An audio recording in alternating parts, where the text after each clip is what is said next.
You're listening to the Practical Wealth Show with Curtis May, putting you in the driver's seat to control your finances. Let's start the Practical Wealth Talk about alternatives to Wall Street.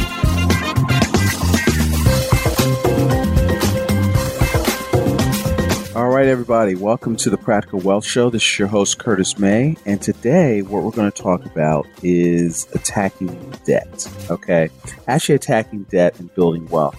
One of the things I was looking at, and this episode is inspired by some conversations I've had with people, and I was looking at stuff online, and, there's a lot of stuff around, we sold this stuff and we, got rid of X amount of debt in, 24 months, we've got rid of $50,000 student loan debt, and, which is actually fantastic. The question I have is, what is the goal here? Do you want to get out of debt, or do you want to become financially independent?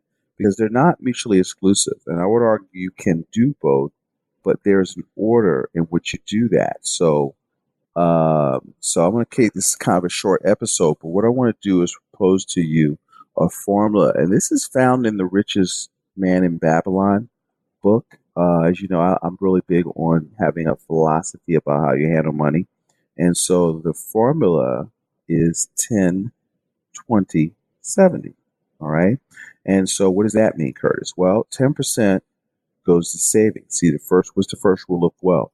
You have to pay yourself first. So if you focus all your energy of getting out of debt, what you're basically saying is, I'm going to bypass my asset column, which is where wealth comes from, and I'm going to send all of my money to somebody else's asset column, because your debt, what's a liability on your asset column is somebody else's asset. And so what you've decided to do, so now that liability has a payment. So that's in your expense column going to your budget. But see, in order to get the full truth, you've got to look at your entire financial or personal economy, your income and expense, and your asset and liability. But if you want to get a true picture, you've got to look at both sides of the playing field, which is everything that's your expense is somebody else's income, and everything that's your liability is, so your $5,000 of credit card debt is your Visa liability, but to Visa, that's an asset, okay? And so if you have a $200 payment, that is your expense, but that's Visa's income, right? So you have to flip that on its head. So you've got to become, financial literacy is accounting, folks. It's not reading the stock market. Financial literacy is the ability to read numbers, and the numbers tell a story. So what is the story? So I would point at the goal is, okay, it's like going into a mall. Is the mall, you're looking for Nordstrom's, and where's Nordstrom's? And in a sign that you look up, it says, well, you are here. All right. So where is here? So you need to look at your, if you need help with this, give us a call. But, list out get a spreadsheet, get a sheet of paper. I don't care what you do, and list out your income statement of cash flow. Here's what I have coming in. Here's what I got going out. And once you list out your debt, I want you to look at your assets. Okay. And so you've got to, first rule of wealth, you've got to pay yourself first. So if you're, let's say you're bringing home $4,000 a month, then 10% of that is, let's say, net. Okay. Let's say you're an employee. So you live in a net world. If you're business owners, I want gross, right? So you take $400. $400 goes to savings. All right. And now out of that, what is 20% is $800. So now you can allocate $800 towards your expense. See, if you want to, I hear somebody's book. You put up $1,000, then you take all your extra money and pay the debt off. Well, $1,000 is nothing, okay?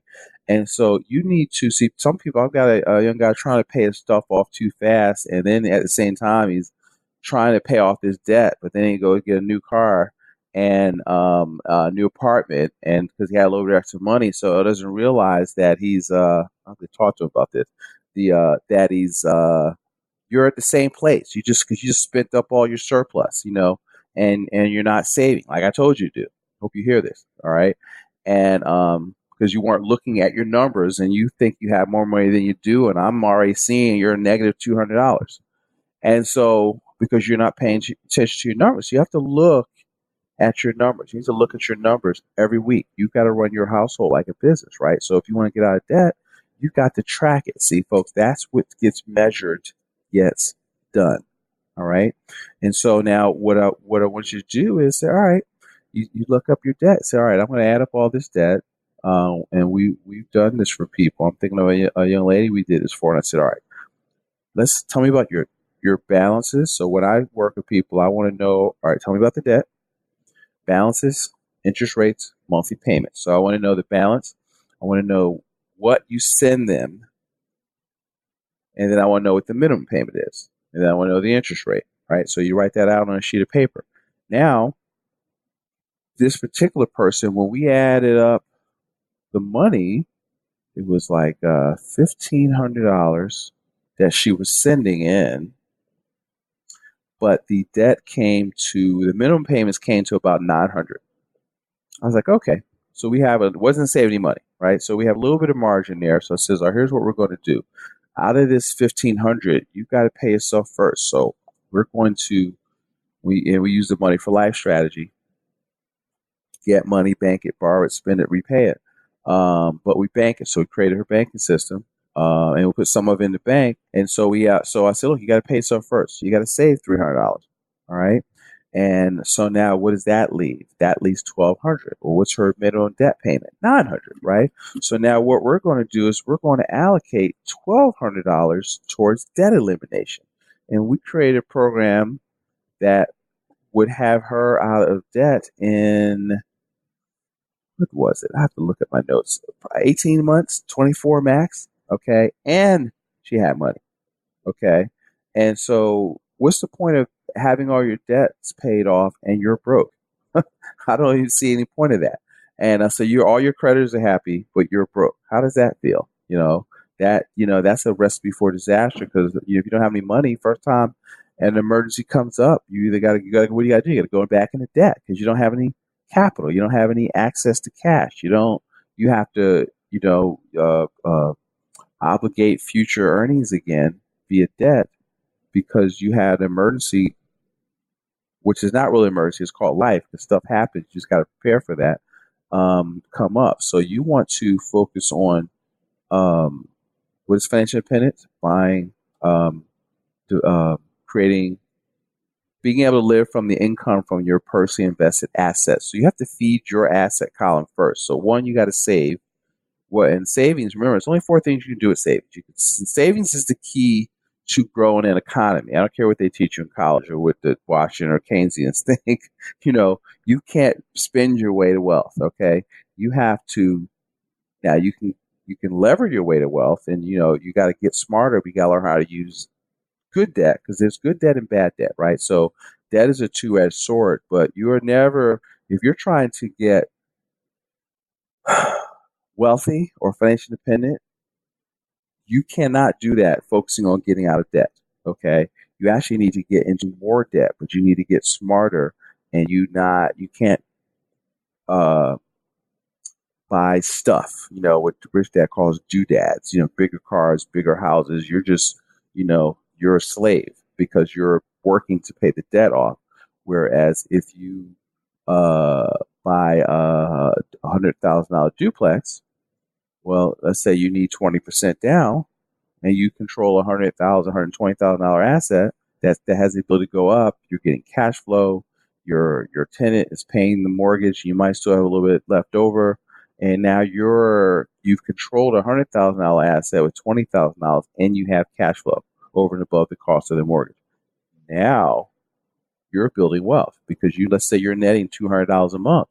Well, that's passive income. That's $2,400 a year. So if you focus on doing that, you can take, since you're already saving 10% of your income out of your regular paycheck, you can apply, I would still apply, like, let's say out of the $220 to savings, and I would apply $180 to to debt, right? I would make sure I had an emergency fund for the house, and then I would apply that extra money to getting out of debt, or I might put it all in the savings so that I could focus on looking for other assets that generate new money, because you're not going to, you have to grow your way out of debt. So you need to be a good steward of your money. You need to pay, but you need to focus on making more. You need to focus on having side hustles, investing in your ability to generate wealth, and so your number one asset is you, right? So what should you invest in? Your mindset, your skill set, and your network. Your number one investment is your business, not in hoping, your 401k goes up. Then you have to save it. So you need to be the bank.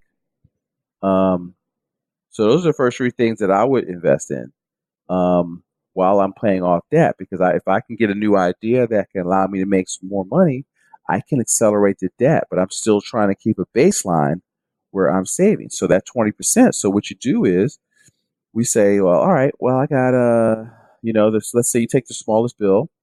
So I like this. So what I like doing is I like the smallest bill. 'Cause I'd rather create momentum of seeing debt get paid off, right? And so let's say your smallest bill is $1,000. You are sending them $100 a month, right? So now what you would do, since you created an extra $300 in margin, you would send them $400 a month, right? So 400 second month. Now you're down to 600, another 400. Now you're down to 200. And now you've paid it off in 2.5 months. So now what you do is you take that money, you apply it to the next bill. The 300 plus the other 100 you paid off and you apply for. So let's say the next bill is $75. Now you send that bill $475. And so you track it and you systematically work your way out of debt. But what are you doing? You are also saving $300 a month. And if you're, driving for Uber or you're creating a little side hustle, see, folks, you're not going to get out of debt in a month. Okay. If you spent 5 years screwing everything up or going into debt. So you just want to systematically allocate a portion of your income towards that. Not, you need to live in a sackcloth or, do all these crazy things. Just work your way out of it. And I would argue that I would emphasize I heard a good video where and it's funny. This video was talking about all these crazy things they off debt, but towards the end, it said, "Well, we did dumpster diving, and they flipped cars. Dumpster diving and selling stuff on eBay made $5,000 a month.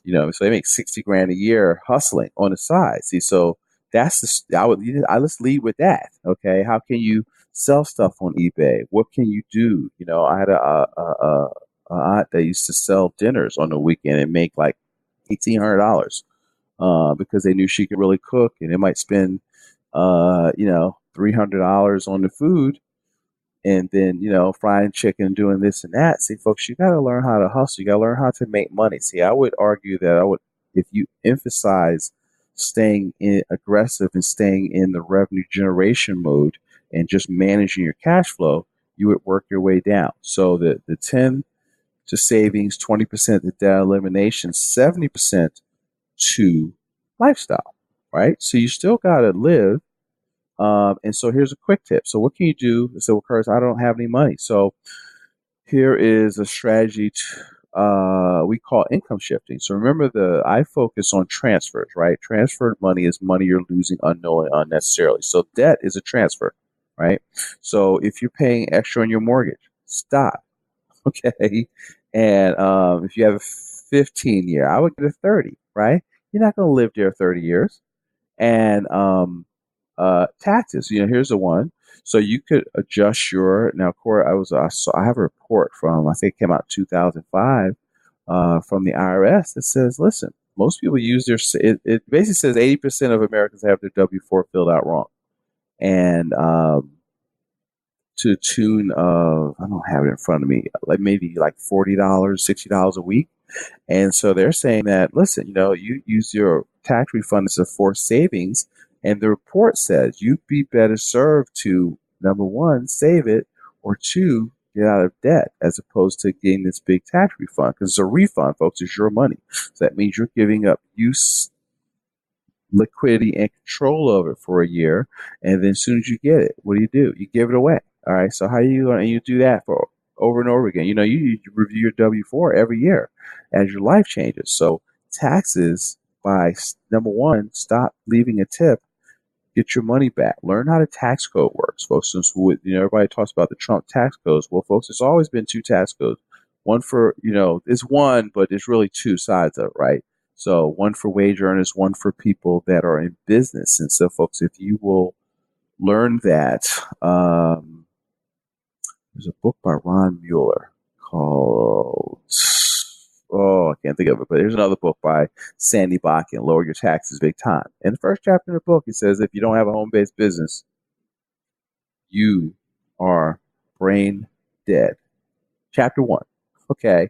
And so income shifting means I don't care if it's network marketing, if it's affiliate marketing, if you're selling insurance part-time, you've got a business. And you should do that. I mean, vitamins, I don't care what you do, right? Find something you like that you feel good about and, promote it. Learn how to get beyond friends and family. I think we'll do a whole other show on having a side hustle next week. And, but learn how to share that, but now keep good records. And so ask me, and we have an app that will called the Money Manager, where you can take pictures of your receipts, keep good records, and then you forward those records nice and neat to your accountant. And then, all right, well, you work from home.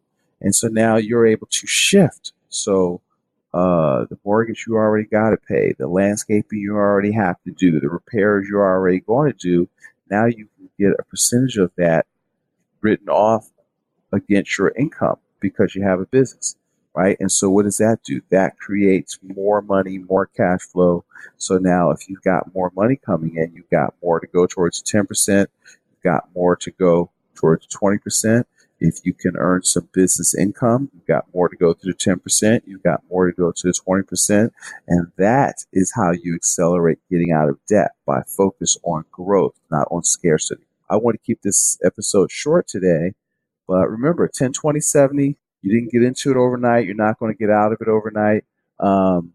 If you'd like I'll put a link. Email me, because I might not have time to put the link in the show notes, but I have an article on some of this strategy. If you want to, have questions about maybe how to do your, you can download a 2018 W-4. I have a video on it. If you'd like to talk about that or have a brief discussion on creating a debt elimination strategy, we actually have a game plan we can help you create around that. Give us a call if you'd like a free book and an introduction to prosperity economics. You can go to our site, practicalwealthadvisor.com, and or in the show notes, download our ebook, Financial Planning Has Failed, written by it's not my ebook, it's Kim's ebook from Kim Butler, and you'll start to learn about the 7 principles of prosperity, confessions of a frustrated CFP who let her CFP go, because we found that, most of the things that, and this is what I found, this is why I work with her, most of the things that I was taught just weren't working like they taught me how they would work. So I'm actually very pissed off about that. All right. So anyway, have a great day. Let's make it a great day. And we'll see you guys next week. Folks, if you like the show, leave us some notes. I love feedback. Send me an email with show ideas, or if you want any case studies or you want to go over, give us a ring. And we will talk to you soon. You have a great day. Curtis out.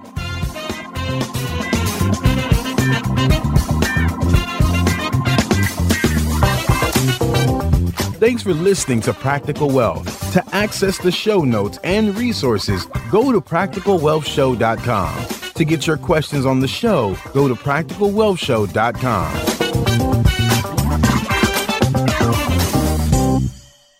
This show is for entertainment purposes only. Before you make any investment decisions, consult a professional.